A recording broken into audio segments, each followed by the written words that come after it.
Seniman patung Yusman dari Yogyakarta menggelar pameran patung tunggal di Galeri Nasional Jakarta mulai tanggal 1 September sampai dengan 30 September 2022. Ada 40 patung yang ditampilkan di luar ruangan atau outdoor dan di 3 ruangan di dalam Galeri Nasional Jakarta.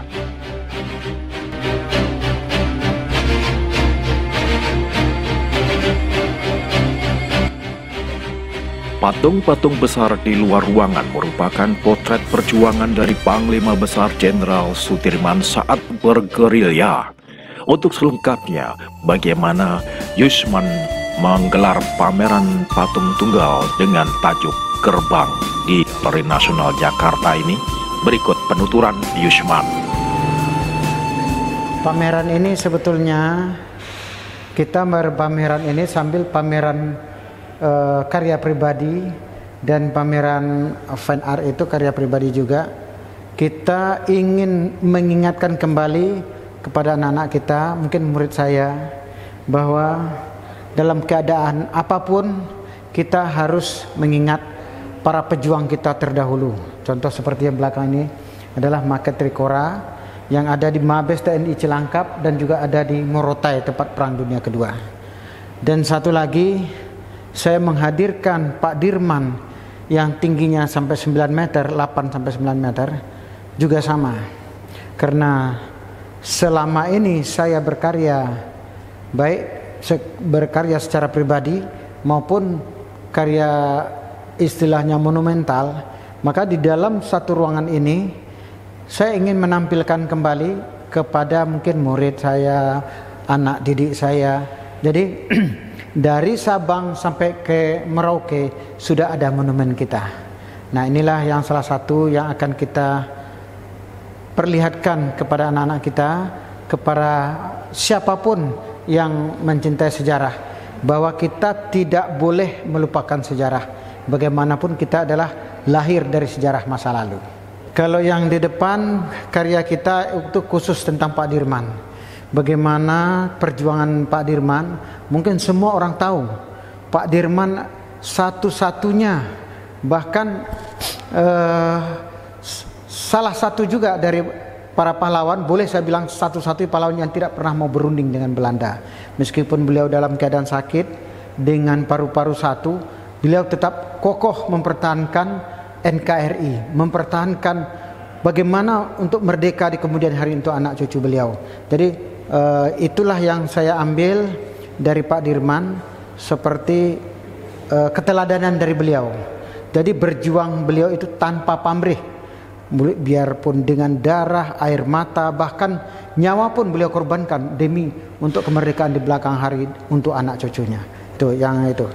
Itu yang di luar. Sementara yang di dalam, yang ada di ruangan ini, saya menampilkan di mana di pameran ini ada 3 ruangan.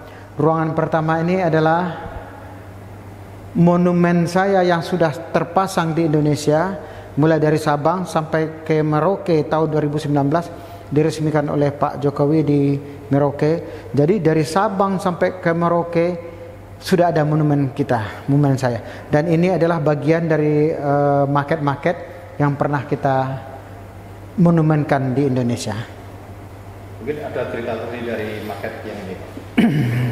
Maket Trikora ini sangat bersejarah bagi saya, karena pada saat tahun 2009-2010 Panglima kita Pak Jenderal Agus Suhartono pernah ingin membuat monumen, tapi waktu itu ada rencana monumen meniru monumen yang luar, seperti menancapkan bendera di bawah mayat-mayat. Jadi kita mengusulkan dari orang sejarah, dari Pusjarah. Ketika itu teman saya Pak Maskur Priyono dan sudah almarhum. Kita kan juga punya sejarah di Irian Jaya. Ketika kita memerdekakan Irian Jaya dan menancapkan bendera pada jam 4 sore. Nah, di sana ini di dalam adegan ini ada darat, laut, udara dan brimob. Sementara yang satu lagi adalah Herlina yang terkenal dengan si penting emas. Jadi ini sejak Panglima menyuruh saya, Kalau begitu Yusman, kamu buat sketsanya. Jadi pada mulai saat ini saya diperintah oleh Panglima membuat sketsa. Kalau tidak salah, kalau saat itu jam 10 pagi, saya langsung pulang ke Pusjarah jam 10, semalam sampai pagi jam 11 lagi saya tidak tidur, dan saya buat sketsa itu, dan Panglima minta jam 12 lihatkan ke saya. Begitu sketsa itu kita lihatkan ke Panglima, ya udah, ini jadikan monumen. Dan inilah satu kebanggaan, mungkin satu kebahagiaan bagi saya sebagai seniman. Sketsa saya selama 12 mungkin 24 jam dan menjadi monumen nasional. Dan ini sekarang ada di Mabes TNI Cilangkap yang tingginya 13 meter. Dan satu lagi ada di Morotai tahun 2011 diresmikan juga oleh Bapak Presiden SBY. Waktu itu Panglima siapa? Panglimanya waktu itu Pak Agus Suhartono. Jadi beliaulah yang punya inisiatif untuk membuat monumen seperti ini. Dan ini sekarang ada di Mabes TNI Cilangkap. Kalau di ruangan lain saya lihat. Di ruangan lain itu adalah tentang Sudirman. Di mana di sini,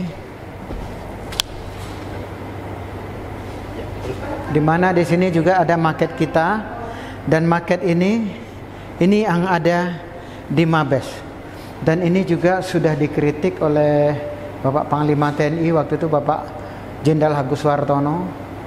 Jadi personilnya 9 inilah yang di tengah dan dikelilingi oleh relief yang kurang lebih areanya ini di belakang relief, dan area di belakang itu kurang lebih 1 hektar, hampir 1 hektar. Gitu. Ini berarti sama yang di depan. Ya, tapi formasinya di depan kita sesuaikan dengan sejarah. Maka di depan kita buat orangnya lebih ramai lagi, karena ini personilnya cuma 9. Sementara di depan ada 12 dan ditambah 5 lagi ke belakang dari figuratif sampai menjadi batu. Batu itu tujuan kita. Kita jangan tuna sejarah seperti yang disampaikan Pak Dr. Suwarno Wisesrotomo. Kalau kita tidak hati-hati dengan sejarah, kita lupa dengan sejarah atau tidak mengerti, ini yang akan jadi batu, itulah yang terakhir. Kalau kita dari Padang, Malen Kundang lah namanya. Jadi orang yang tidak ingat orang tuanya, orang yang tidak ingat dengan asal usulnya, itu sama dengan orang yang terlalu berani terhadap orang tua. Jadi kita punya istilah seperti itu. Yang kedua lain? Ya, kita mungkin, kalau ini adalah karya-karya pribadi saya, di mana di sini ini yang dengan judul Kekasih. Ini saya buat, ini adalah karya terbaik isi tahun 90 di saat saya pameran. Ini adalah judulnya Kekasih. Jadi perpaduan ini figuratif. Justru saya yang dapat penghargaan pertama itu dari figuratif. Cuman ada dosen saya bilang, kenapa tidak dikembangkan? Nanti akan saya kembangkan. Saya mau berkarya yang lain dulu, gitu. Seperti yang di belakang ini juga. Dan Pak Edi Sunarso juga pernah menilai karya ini. Empu Ageng Edi Sunarso, guru saya, maestro, dia sudah menilai saya, Yusman sudah murni. Nah, ini juga karya saya yang bersejarah di saat tugas akhir, dan beliau mengatakan ini Yusman sudah murni. Nah, gitu.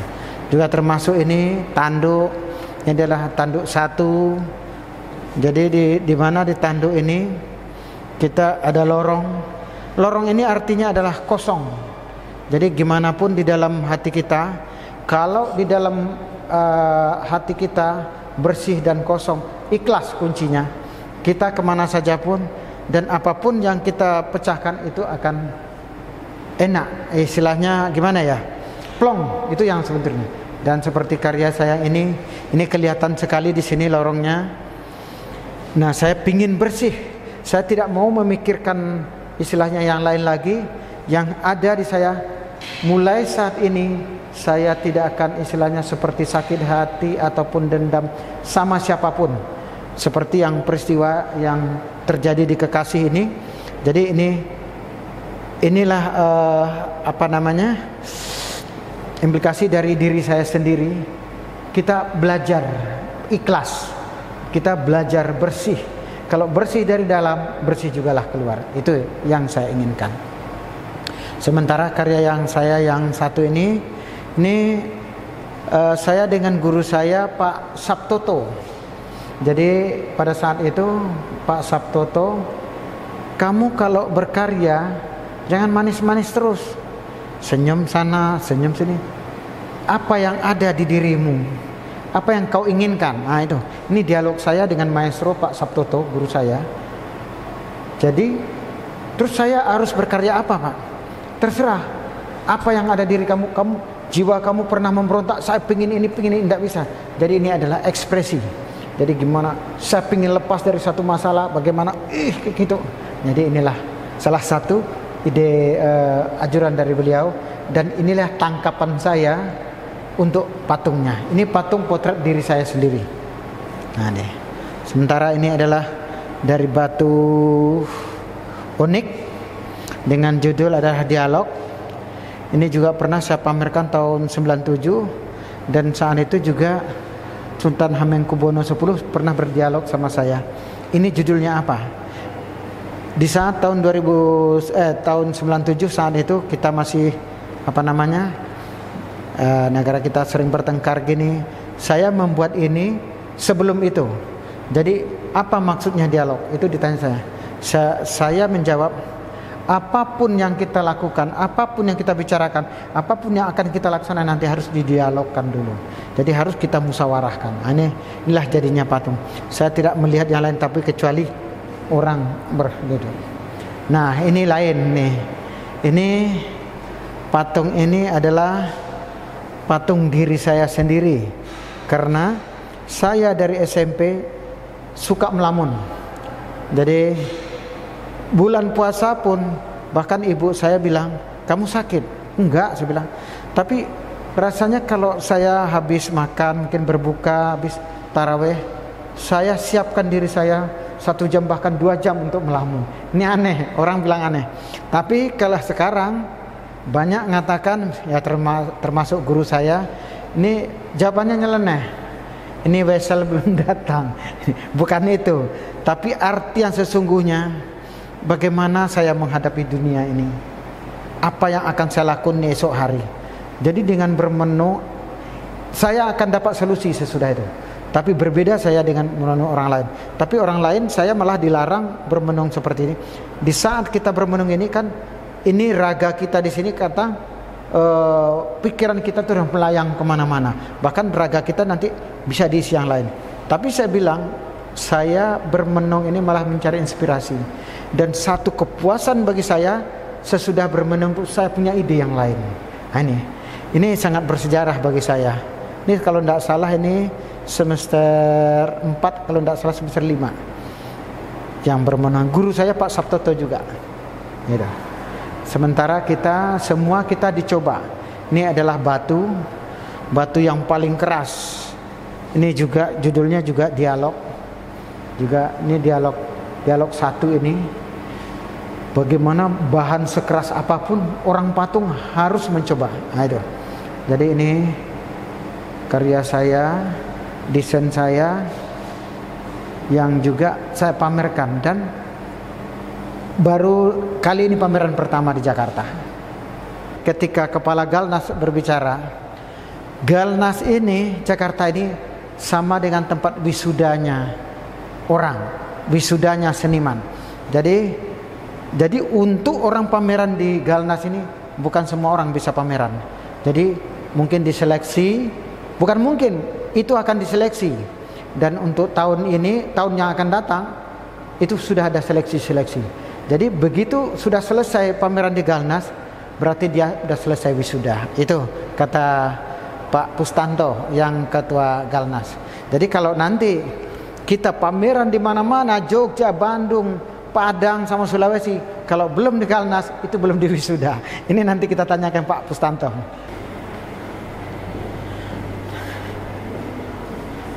Ya. Ini Pak Dirman ini saya garap ketika pandemi pertama. Jadi ketika di saat pandemi pertama itu semua kena apa namanya penyakit. Ada yang COVID lah sini, oh ini lah sini. Nah, tapi saya berkarya. Tapi ketika saya berkarya Pansar Sudirman itu, saya sendiri di belakang, saya membayangkan nanti nih bisa jadi monumen, bisa sebagai karya pribadi. Ini saya kerjakan selama 3 bulan, mau ke 4 bulan, tiba-tiba ada yang menginginkan, yaitu staf dari Pak Menhan, Pak Prabowo, Pak Yusman, kita butuh patung Sudirman. Saya usulkan Sudirman yang utuh itu, tapi beliau malah minta yang separuh badan. Nah, jadi kadang-kadang teman-teman yang lain, saya lah misalnya sama yang lain.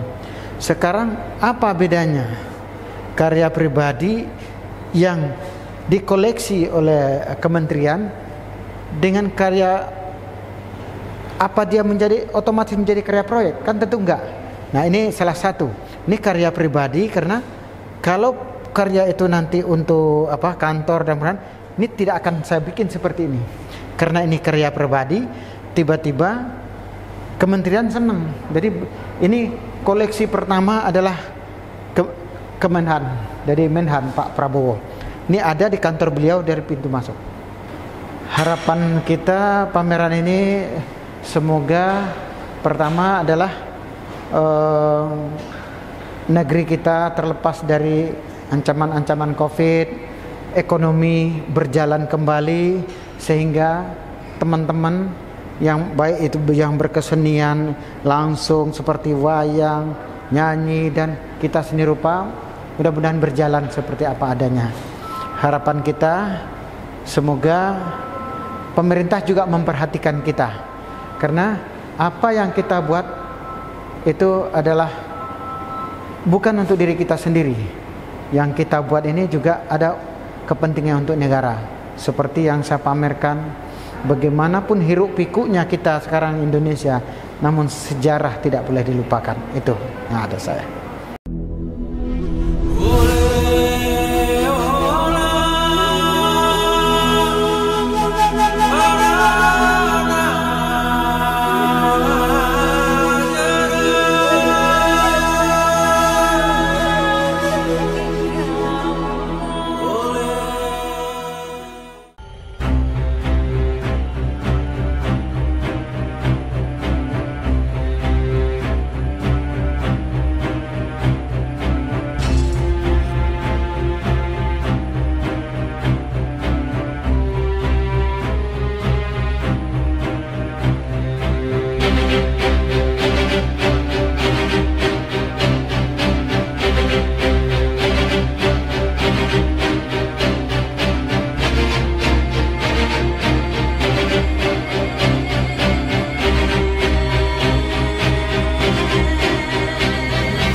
dengan resmi saya nyatakan dibuka.